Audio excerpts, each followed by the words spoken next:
Traction alopecia can be divided into two subclasses. One is the African traction alopecia and the second one is Sikh pattern traction alopecia. If you are suffering from Sikh pattern traction alopecia or you want to know more about Sikh pattern traction alopecia, this video is for you. So hold on.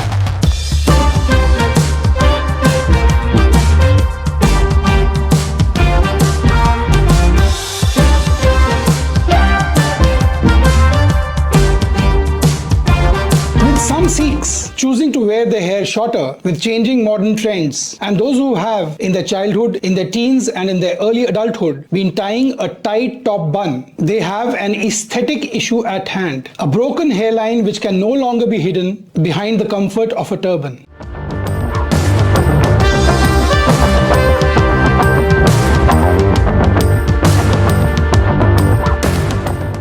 This problem needs a surgical remedy if it has advanced to such an extent that it has caused baldness. Prolonged, ongoing, repetitive mechanical tension that results because of a tight bun tied in one situation day after day, year after year, leads to mechanical damage of the hair follicle. The integrity of the hair follicle, its support system in the perifollicular region, gets disrupted, and over a period of time, the hair follicle gets pulled out to the surface. In the meantime, it becomes miniaturized, the hair follicle volume decreases, that is, it becomes atretic, and this miniaturization in advanced cases leads to conversion of terminal hair into vellus hair, and gradually all the hair disappear and there is a slick bald area with scarring. And this differentiates traction alopecia from other forms of baldness like androgenic alopecia. In androgenic alopecia, there is no distinct abrupt delineation between the bald area and the native hair. In androgenic alopecia, the thinning from the hairline backwards is gradual. It is not abrupt. Also in Sikh pattern traction alopecia, the baldness or the pull is restricted to the furthest point, and that in this case is the hairline and the temple points. If Sikh pattern traction alopecia is advanced, even the donor area can get affected. I have done several videos on Sikh pattern traction alopecia.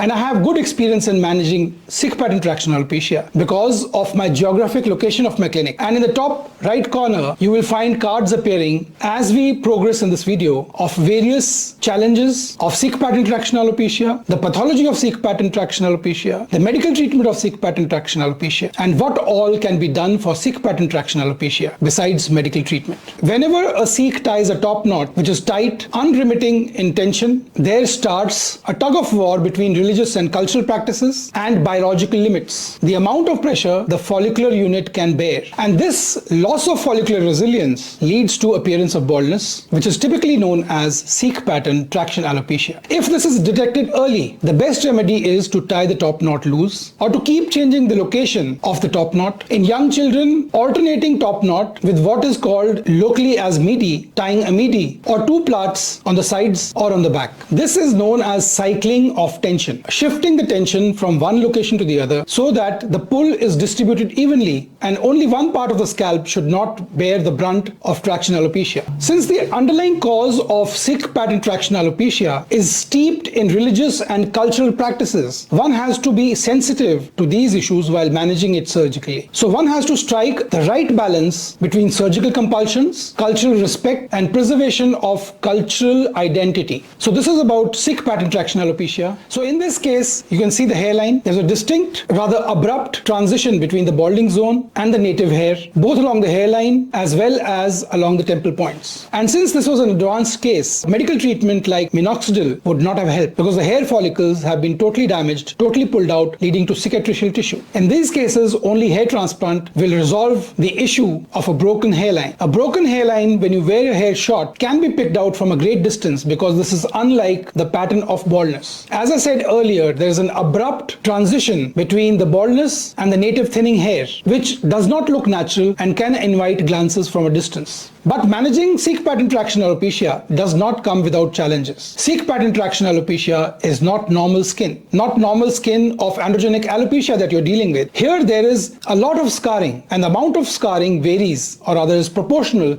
to the amount of pull that has happened over the years. If the scarring is a lot, immense, and we all know hair follicles do not grow well in scar tissue. In those cases, achieving a full density is a Herculean effort in one single setting. In these cases, the procedure will be done on 2 different sessions, 6 months apart, to achieve full density. And sometimes when the scarring is a lot, full density can never be achieved in severe forms of Sikh pattern traction alopecia. However, when the skin is soft, it is supple, it is not pink, we can achieve full density, like you can see in this case, who came to us with a broken hairline and with loss of hair in the temple points. And this is his video after 2 years of his hair transplant.